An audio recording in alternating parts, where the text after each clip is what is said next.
Bom dia, ouvintes da Rádio Teoflotone, bem-vindos a mais um programa Manual de Vida. E hoje nós vamos falar sobre separação amorosa. No último programa falamos aí sobre as fases do luto. Lembrando aí, né, gente, como dito no programa passado, quando passamos por uma separação amorosa, também vivenciamos aí o processo do luto. Isso é natural e, claro, né, é uma fase que pode e deve ser superada. Toda separação inclui dois processos, o externo e o interno. O externo é a separação formal, a parte jurídica, a partilha dos bens, as comunicações feitas aos filhos, familiares, amigos, a guarda dos filhos, pensão e outras coisas. O processo interno da separação é o processo psicológico e emocional. Muitas vezes a decisão de separar-se poderá estar relacionada à infância. O modelo de relação dos pais que a criança tem permanece arquivado em seu inconsciente e pode fazê-la agir conforme a referência de relação que foi registrada. Se um não quer mais, acabou. Sua parte é de 50%, não poderá fazer os 100%. Uma das partes pode se dar conta de estar repetindo esses padrões, ou ainda ter medo de passar pelo mesmo que presenciou na infância, como brigas e discussões frequentes. Mas o processo interno começa mesmo quando decididamente você chega à conclusão que não dá mais. Nem sempre é fácil chegar a essa conclusão. E se ainda houver dúvidas, pergunte-se: me sinto insatisfeita com qual situação? Meus valores coincidem ou conflitam com os da outra pessoa? Quais os objetivos que ainda temos em comum? Compartilhamos responsabilidades, decisões e compromissos? Ou seja, reveja como está o vínculo, a relação. E por fim, é importante saber se ainda há amor. Pergunte-se ainda: amo essa pessoa? Quero continuar a viver com ela? Quero continuar a ser tratada ou tratado da maneira como tenho sido? Estou feliz com a vida que tenho ao lado dessa pessoa? E ouça todas as respostas. Se ainda existe amor, reflita se não é possível reconstruir a relação e tente mais uma vez o diálogo. Mas se não existe amor, talvez seja útil e necessário começar a pensar na separação. Mas se chegar à conclusão que o melhor é mesmo a separação, é possível, apesar de não ser comum, separar-se sem agressões, manipulações, jogos de culpas, perseguições, mas tentar despedir-se do outro por chegar à conclusão de que não existem mais vínculos, objetivos em comum ou não existe mais amor. Claro que nem sempre é fácil assumir tudo isso e ser apenas racional, mas é preciso neste momento dar espaço para que cada um reconstrua sua vida sem chantagens ou culpas. Como também é preciso dar espaço para a tristeza pelo término de uma história que chegou ao fim. Essa tristeza, né, ela faz parte aí do processo natural que é o luto. Se for vivenciado de forma correta, né, passa. Se um de vocês ainda sente amor, é preciso questionar que amor é esse. Unilateral, ou seja, só de um, sem troca, sem comunicação. Afinal, antes de tudo, devemos amar e respeitar a nós mesmos. Mas durante esse processo, o que mais perdemos é o respeito pelos próprios sentimentos e o amor próprio. Migalhas dormidas do seu pão. Contentar-se com migalhas de amor é o maior sinal de que deixamos de nos amar.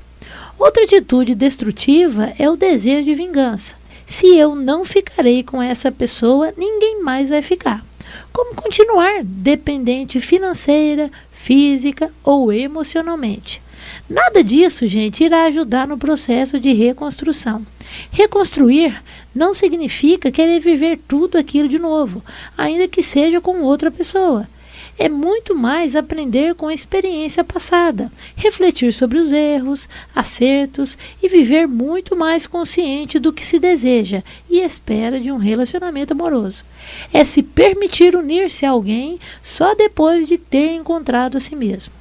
Evite agir sem pensar, entrando em relacionamentos apenas para suprir carências, que na verdade não serão supridas dessa forma. Muito pelo contrário, poderão ficar mais intensas e potencializadas e com maior tendência em repetir o mesmo processo com outra pessoa. Por mais que a parte formal e externa da separação tenha sido resolvida, o processo interno da separação ainda se estende por algum tempo, ao menos do ponto de vista emocional. Isso porque passamos ainda que inconscientemente por um processo de luto. Esse período varia em cada pessoa, podendo durar de 6 meses a 2 anos. O importante é se permitir elaborar cada uma das fases para poder se recuperar e reconstruir. É necessário elaborar a perda, sem negar, aceitar a dor que o processo provoca, sem punir-se ou fugir do que estiver sentindo.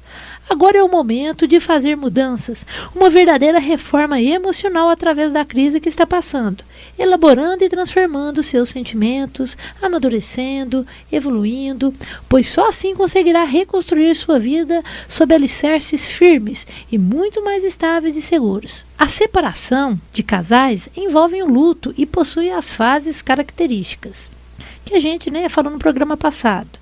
Negação, raiva, negociação, depressão e, enfim, a aceitação. Lembrando que nem todo mundo passa por todas essas fases e o modo de viver também, o luto, é individual.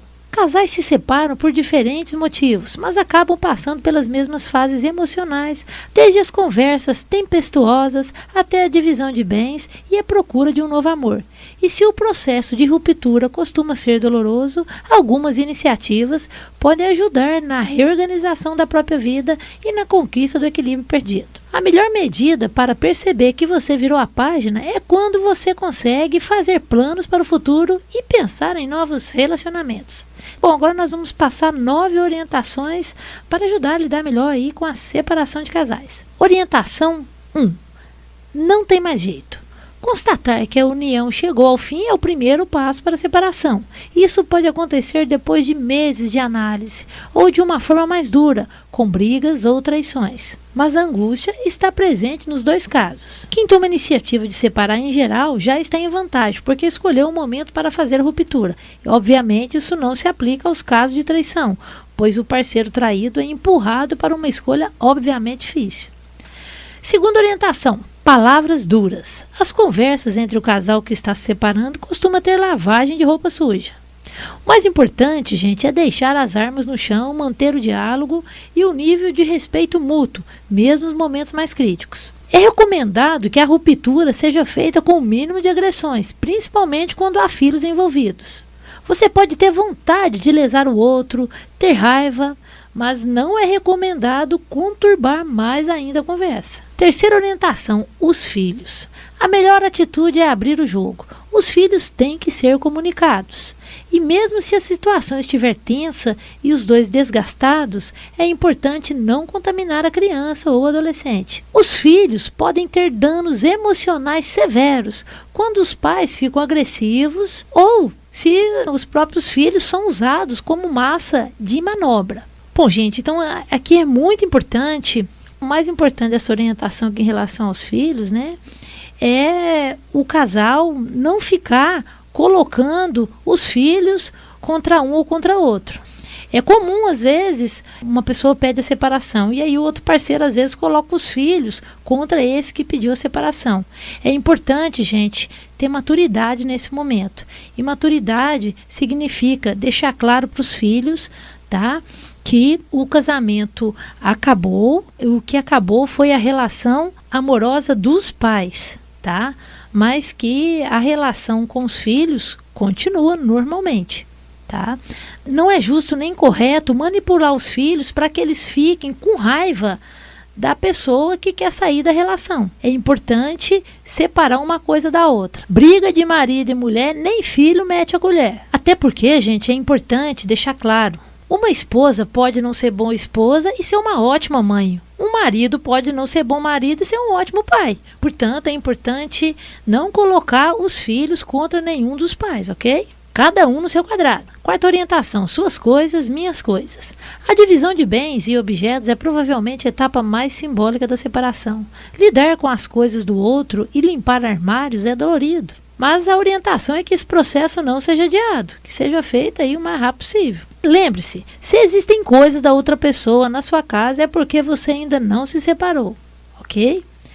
Esse processo de divisão dá pano para manga e pode causar ressentimentos. Portanto, fique atento. Quinta orientação: luto é necessário. Assumir a tristeza faz parte da recuperação. Depois de sentimentos como raiva, algumas pessoas sentem a dor diferente. É preciso encarar. As separações têm um momento de revolta e inconformismo, seguido do luto, para depois ficar mais compenetrada. Sexta orientação: exercitar a individualidade. Passar algum tempo sozinho ou sozinha, em casa ou fora, é um caminho para se recompor. É bom até para entrar em outro relacionamento mais inteiro ou inteira, menos influenciada ou menos influenciado por necessidades externas, como carência. Esse período também pode trazer sentimentos bons, de liberdade, alívio e a entrada de uma nova fase. 7. Datas comemorativas. Elas vão chegar. Natal, Dia dos Namorados, aniversário de casamento, carnaval. Essas datas ícones trazem à tona o peso da separação. Fazendo um programa diferente, uma viagem e até trabalhar bastante ajudam a desviar o foco dessas marcas no calendário. 8. Renovação. Redecorar a casa, trocar a cama, comprar roupas novas e mudar o corte de cabelo. Essas iniciativas ajudam a trabalhar a autoestima e começar uma nova fase na vida. Mulheres e homens podem ir para a academia. Esse pode ser o momento de entrar em um novo curso, fazer novas amizades e se redescobrir. 9. O novo relacionamento. O segredo para quem quer voltar ativa é não ter pressa em encontrar alguém só para preencher o espaço deixado pelo último companheiro ou companheira. A separação psicológica é a retomada de uma identidade pessoal ou social, ou seja, é uma reconstrução aí do ser humano. Bom, gente, eu quero terminar o programa de hoje com uma mensagem de Fernando Pessoa: ciclos em nossas vidas. Sempre é preciso saber quando uma etapa chega ao final. Se insistirmos em permanecer nela mais do que o tempo necessário, perdemos a alegria e o sentido das outras etapas que precisamos viver. Encerrando ciclos, fechando portas, terminando capítulos. Não importa o nome que damos. O que importa é deixar no passado os momentos da vida que já se acabaram. Foi despedida do trabalho? Terminou uma relação? Deixou a casa dos pais para viver em outro país? A amizade tão longamente cultivada desapareceu sem explicações? Você pode passar muito tempo se perguntando: por que isso aconteceu? Você pode dizer para si mesmo que não dará mais um passo enquanto não entender as razões que levaram certas coisas que eram tão importantes e sólidas em sua vida serem subitamente transformadas em pó. Mas tal atitude será um desgaste imenso para todos: seus pais, seu marido, ou sua esposa, seus filhos, suas filhas, sua irmã. Todos estarão encerrando capítulos, virando a folha, seguindo adiante, e todos sofrerão ao ver que você está parado.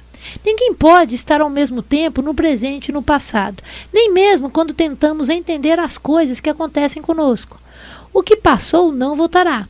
Não podemos ser eternamente meninos, adolescentes tardios, filhos que se sentem culpados ou rancorosos com os pais, amantes que revivem noite e dia uma ligação com quem já foi embora e não tem a menor intenção de voltar.